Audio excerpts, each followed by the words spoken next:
प्यारे दोस्तों, आज की इस वीडियो में हम आपको एक ऐसा वाक़या सुनाने वाले हैं जिसको सुनकर आप हैरान हो जाएंगे।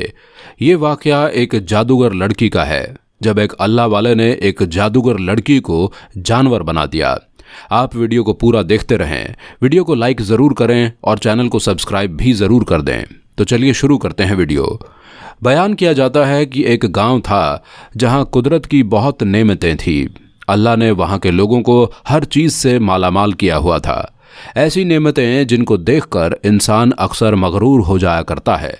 और सबसे बड़ी और बुरी बात यह थी कि वहाँ के सब लोग काफिर थे, सिवाय कुछ मुसलमानों के। वो काफिर अपनी दौलत पर फख्र किया करते थे, क्योंकि हर एक दौलतमंद था और किसी के पास पैसों की कोई कमी नहीं थी। वहाँ के बादशाह की एक इकलौती बेटी थी जिससे वो बहुत प्यार किया करता था। उसकी बेटी बहुत ज़्यादा घमंडी और जालिम थी। वहाँ पर जो गरीब लोग थे वो सिर्फ मुसलमान थे। तमाम काफिर एक दूसरे की मदद करते थे, लेकिन मुसलमानों को देखने वाला वहाँ पर कोई नहीं था। अगर वीडियो आपको पसंद आ रही है तो वीडियो को लाइक करते रहें। सरदार की बेटी को काले जादू में महारत हासिल थी और जादू की वजह से और मजलूमों पर बहुत जुल्म करती थी। सब लोग वीडियो को लाइक करते रहें। तमाम मुसलमान उससे बहुत परेशान थे।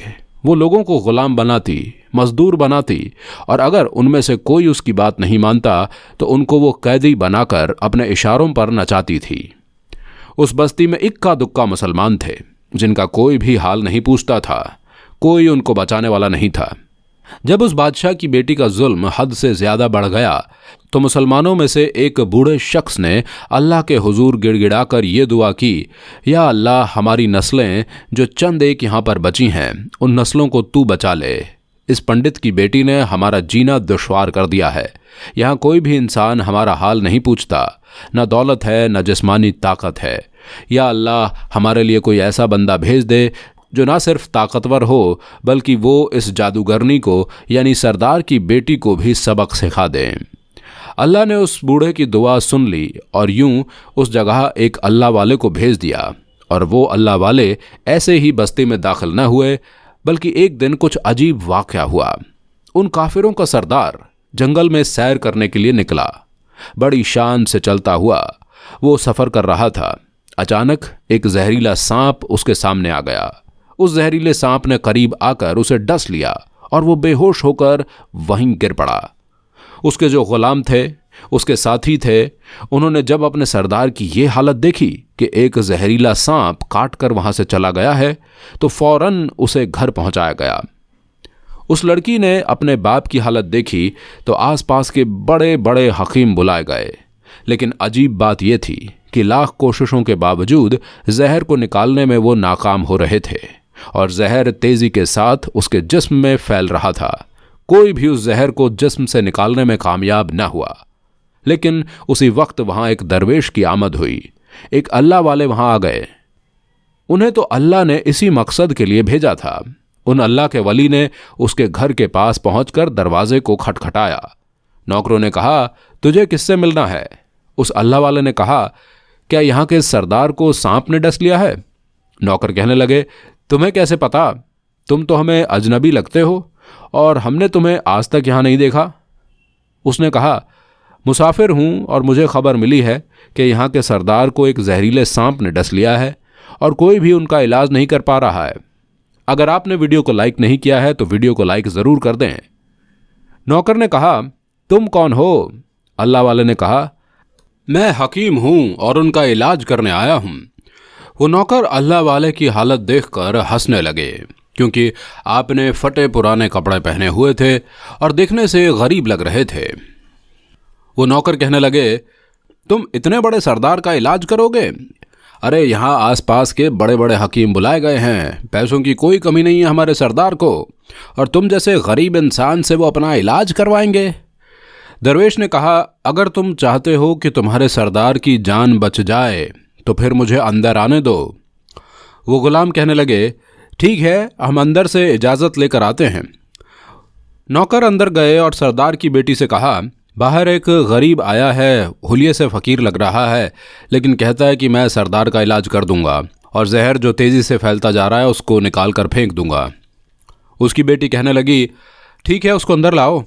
जब वो अल्लाह वाले उस घर में आए तो देखा सरदार जहर से तड़प रहा है और अपनी टांग को बार बार बिस्तर पर पटक रहा है। अगर यहां तक आपको दोस्तों वीडियो पसंद आ रही है तो वीडियो को लाइक करते रहें। चलिए आगे चलते हैं। उन अल्लाह वाले ने उसके पैर की तरफ देखा और जहां सांप ने काटा था उस जगह अल्लाह वाले ने थूक दिया और फौरन वहां से भाग गए। उसके सारे सिपाही और उसकी बेटी हैरान हो गए कि ये कौन दीवाना था। कमरे में आया और इलाज करने की बजाय उस जगह पर थूक दिया जहां पर सांप ने काटा था और भाग भी गया। उसको गिरफ्तार कोई भी न कर सका। उसकी बेटी गुस्से से तिलमिला रही थी कि इसने तो गुस्ताखी की है। उसने कहा, चलो कोई बात नहीं, थूक को साफ करो, मैं अभी उसे गिरफ्तार करके लाती हूँ। लेकिन जैसे ही हकीम ने थूक को साफ करने के लिए रुमाल से पकड़ा तो वो हैरान होते हुए रुक गया। उसने उंगली से थूक को सांप के काटने वाली जगह पर अच्छी तरह से मल दिया। उसकी बेटी कहने लगी, आप ये क्या कर रहे हैं? उस फकीर बाबा ने मेरे बाप की टांग पर थूक दिया है और आप उस थूक को मल रहे हैं। हकीम ने अपने हाथ के इशारे से पंडित की बेटी को रोक दिया। जैसे ही उस थूक को सरदार की टांग पर मला, फौरन ही जहर का सारा असर खत्म हो गया। जो टांग कटने के काबिल थी वो टांग पहली वाली हालत में आ गई और पूरी टांग जो नीली हो चुकी थी अब असल रंग पर आ गई थी। और अब वो कबीले का सरदार होश में आया तो हैरान रह गया। आपसे गुजारिश है, अगर आपने अभी तक वीडियो को लाइक नहीं किया है तो वीडियो को लाइक ज़रूर कर दें।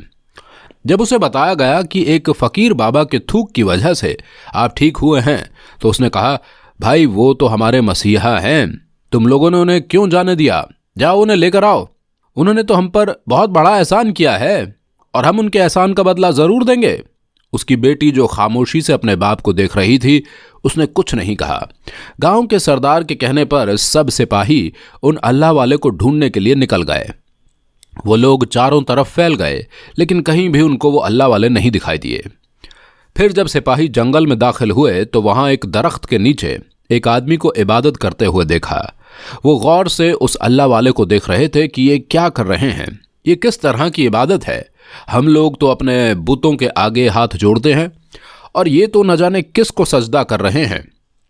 खैर, इबादत के बाद फौरन उन अल्लाह वाले को पकड़ लिया गया और गांव के सरदार के सामने पेश किया गया। वो कहने लगा, आप कौन हैं, कहाँ से आए हैं? सबसे पहले तो गुस्ताखी की माफ़ी चाहता हूँ कि मेरे लोगों ने आपकी बहुत बेइज्जती की, लेकिन आपकी वजह से आज मैं जिंदा हूँ। हम गुनाहगारों की आंख आपको पहचान न सकी, इसके लिए मैं माजरत चाहता हूँ और आपसे दरख्वास्त करता हूँ कि आप मेरी तरफ से ये कीमती लिबास यानी कपड़े और ये अरबी घोड़ा कबूल कीजिए। अल्लाह वाले ने मुस्कुराकर उसकी तरफ देखा और बोला, ये घोड़ा और लिबास बहुत कीमती हैं। मैं ये लिबास पहनकर इस घोड़े के लिए घास काटूंगा तो क्या अच्छा लगूंगा? गांव के सरदार ने कहा, आप फिक्र न करें, घोड़े के साथ नौकर भी दिए जाएंगे। अल्लाह वाले ने कहा, इतने मालो दौलत और नौकरों के साथ मैं अकेला रहूंगा? गांव का सरदार बोला, हुजूर आपकी ये बात सुनकर मैं सोच में गुम हो गया हूं, लेकिन ये मेरी बेटी आपके सामने है। बेटी हैरत से अपने बाप को देख रही थी कि मेरा बाप क्या कहने वाला है। उसने कहा, मेरी बेटी जिसे आपने देख लिया है इसकी शादी आपसे कर दी जाएगी, मगर एक शर्त है, आपको अपने मजहब को छोड़ना होगा।